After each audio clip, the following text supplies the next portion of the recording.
Emily Carter adjusted the collar of her blouse, her fingers trembling slightly as she smoothed the fabric. The reflection in the elevator mirror stared back at her, a young woman with tired eyes and a forced smile. At 28, she had expected her life to look different. Instead, she was here, stepping into the polished lobby of Grayson and Company, a prestigious architecture firm that had once been her dream workplace. Now it felt more like a gilded cage. The elevator doors slid open, and Emily stepped into the bustling office. The air smelled of freshly brewed coffee and expensive cologne, a stark contrast to the stale, budget-friendly instant coffee she brewed in her tiny apartment. She glanced at her watch. 8:55 a.m. She was early as always. Mr. Harold Grayson, the firm's founder and CEO, valued punctuality above all else. "Morning, Emily," chirped Sarah, the receptionist, her voice dripping with a sweetness that didn't quite reach her eyes. Emily forced a smile and nodded, her heels clicking against the marble floor as she made her way to her desk. Harold Grayson's office loomed at the end of the hall, its glass walls offering a glimpse of the man himself. At 80, Harold was a figure of contradictions. His silver hair and weathered face spoke of age, but his sharp suits and commanding presence suggested a man who refused to be confined by time. Emily had admired him once, back when she first joined the firm. Now she wasn't so sure. "Emily," a voice called, snapping her out of her thoughts. She turned to see Harold standing in the doorway of his office, his piercing blue eyes fixed on her. "My office. Now." Her stomach churned as she approached, her mind racing through possible reasons for the summons. Had she made a mistake on the Thompson project? Was he going to reprimand her for leaving early last week? She stepped inside, the scent of his expensive cologne enveloping her like a fog. "Close the door," he said, his tone leaving no room for argument. She obeyed, her heart pounding as she turned to face him. Harold leaned against his desk, his arms crossed over his chest. "You've been doing good work lately," he said, his voice low and measured. "But I need to know if you're truly committed to this firm." Emily blinked, caught off guard by the question. "Of course, Mr. Grayson. I've always given my best." He studied her for a moment, his gaze unervingly intense. Then, without warning, he reached into a drawer and pulled out a slender wooden stick.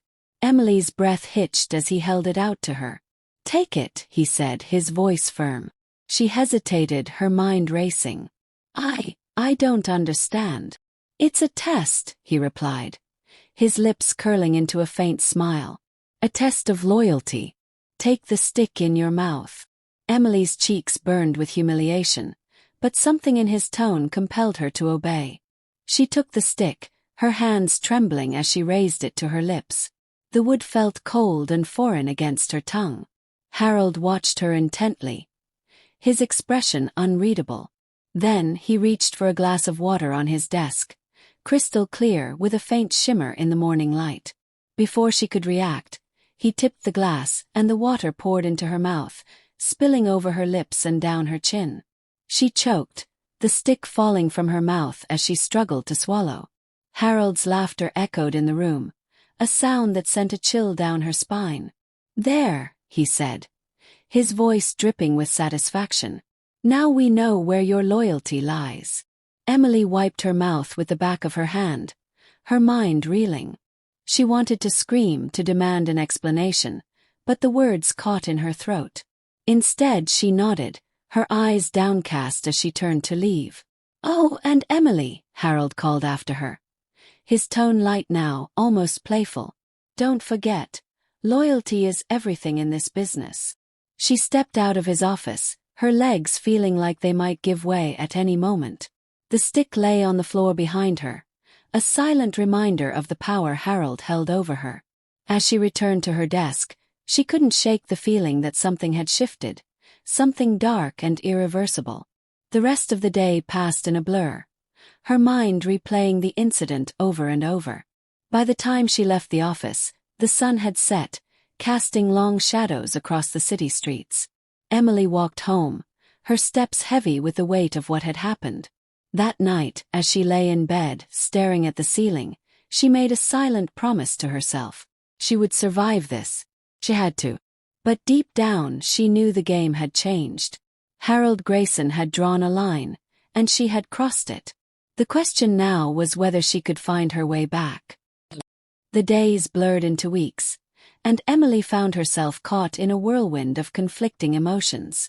The incident with the stick and the water lingered in her mind like a stain she couldn't scrub away. Yet Harold's behavior toward her had shifted subtly. He was warmer now, his smiles more frequent, his compliments more lavish. It was as if the test had unlocked a new level of trust between them, or so she told herself. One evening, as the office emptied and the golden hues of sunset filtered through the windows, Harold appeared at her desk. His presence was commanding as always, but there was a softness in his eyes that made her pulse quicken. "Emily," he said, his voice smooth as silk. "I'd like to discuss the Kensington project. My office, please." She nodded, her throat dry, and followed him down the hall. The Kensington project was her baby, a high-profile renovation that could make or break her career. She had poured her heart into it, and the thought of Harold taking an interest filled her with a mix of pride and unease. His office was dimly lit, the city skyline glowing beyond the glass walls. Harold gestured for her to sit, and she did, her hands clasped tightly in her lap. He leaned against his desk, his gaze fixed on her. "You've done exceptional work on Kensington," he began, his tone warm. "I knew you had potential, but this is extraordinary." Emily felt a flush of pride, her earlier discomfort momentarily forgotten. "Thank you, Mr. Grayson. That means a lot." He smiled, a slow, deliberate curve of his lips. "Harold," he corrected. "I think we're past formalities, don't you?" She hesitated, then nodded. "Harold." He reached into a drawer and pulled out a small velvet box, handing it to her. "A token of my appreciation." Emily opened the box, her breath catching at the sight of a delicate silver bracelet nestled inside. It was exquisite, the kind of gift she could never afford on her own. "I can't accept this," she said, her voice barely above a whisper. "Nonsense," he replied, his tone firm but gentle. "You've earned it. Besides, I insist." She looked up at him, her resolve wavering. There was something in his gaze, a hunger, a promise, that made her heart race. Before she could protest further, he took the bracelet from the box and fastened it around her wrist. His fingers brushed against her skin, sending a shiver down her spine. "There," he said, his voice low. "It suits you." Emily stared at the bracelet, her mind a whirlwind of emotions. Gratitude, guilt, and something darker, something she couldn't quite name. "Thank you," she murmured, her voice trembling. Harold's smile widened, and for a moment, the room seemed to shrink, the air thick with unspoken tension. Then, without warning, he leaned in, his lips brushing against hers in a kiss that was both tender and possessive. Emily froze, her mind screaming at her to pull away, but her body betrayed her, leaning into the kiss. It was wrong, she knew it was wrong, but in that moment it felt inevitable. When he finally pulled away, his eyes bore into hers, searching for something. "You're special, Emily," he said, his voice a low murmur. "Never forget that." She nodded, her heart pounding in her chest. Special. The word echoed in her mind, a balm to her frayed nerves. The days that followed were a blur of stolen glances and whispered conversations. Harold's attention was intoxicating, a heady mix of admiration and danger. He showered her with gifts, designer handbags, expensive dinners, promises of promotions, and she found herself craving his approval more than she cared to admit. But beneath the surface, guilt gnawed at her. She avoided her friends, dodging their calls and canceling plans.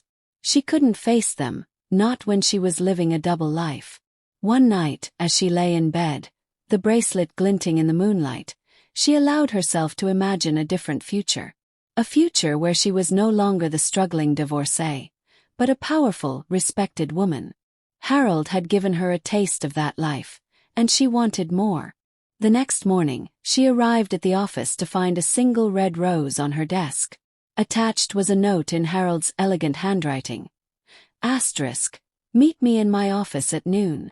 Asterisk. Her heart raced as she read the words, a mix of anticipation and dread settling in her stomach.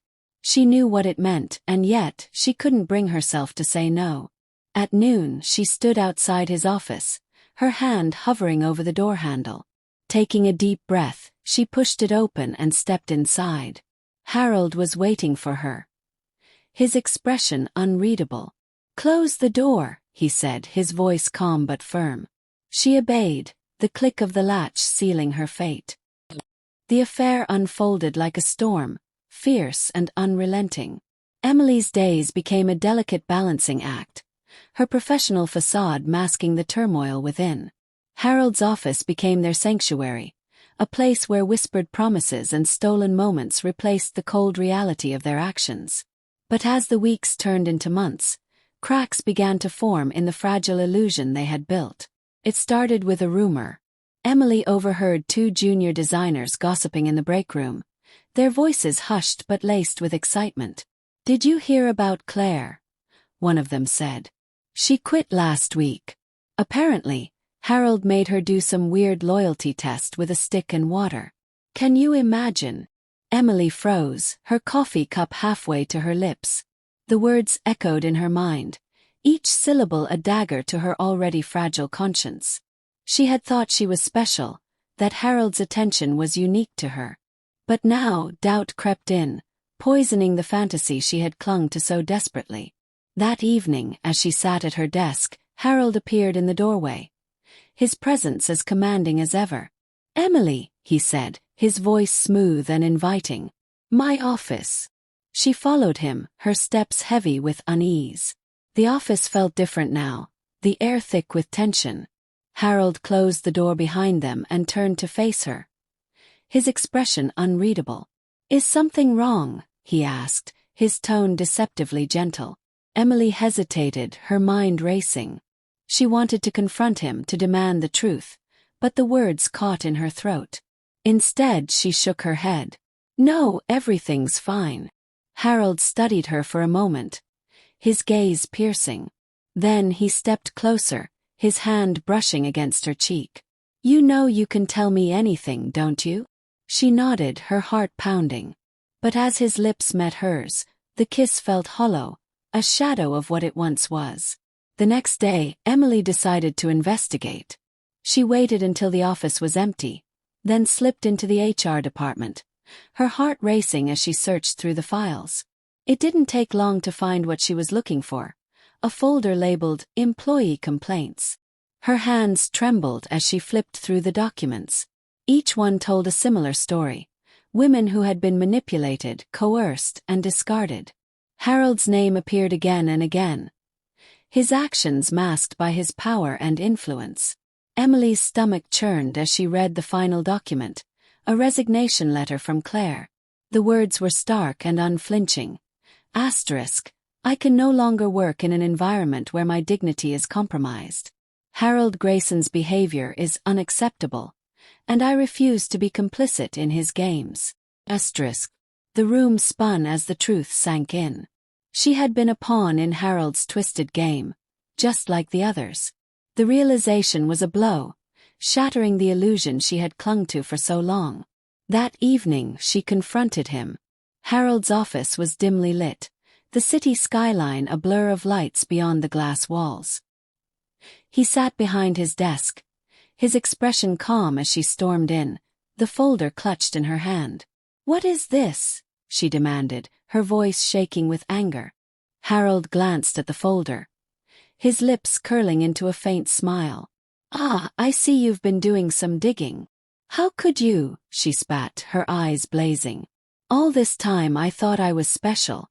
But I was just another one of your games, wasn't I?" Harold leaned back in his chair, his gaze steady. "You were special, Emily. But loyalty is a fragile thing. I had to be sure." "Loyalty," she echoed, her voice rising. "You manipulated me. You manipulated all of us." He stood, his presence towering over her. And yet you stayed, he said, his tone cold. You could have walked away at any time. But you didn't. You wanted this. Emily's breath caught, his words striking a nerve. She wanted to deny it, to scream that he was wrong, but deep down, she knew there was truth in his accusation. I'm leaving, she said, her voice firm despite the tears welling in her eyes. And I'm taking this with me. She held up the folder, her hands steady for the first time in weeks. Harold's expression darkened, a flicker of anger breaking through his calm facade. You'll regret this, he said, his voice low and dangerous. No, she replied, her voice steady. I won't. She turned and walked out, the folder clutched tightly in her hand. The office felt different now, the air lighter, as if a weight had been lifted. The next morning, Emily handed in her resignation. The HR manager's eyes widened as she read the folder, her expression a mix of shock and determination. We'll look into this, she promised. Emily nodded, her heart heavy but resolute. She knew the road ahead would be difficult, but for the first time in months, she felt free. As she stepped out of the building, the sun breaking through the clouds, she allowed herself a small smile. The storm had passed, and though the scars would remain, she was ready to rebuild.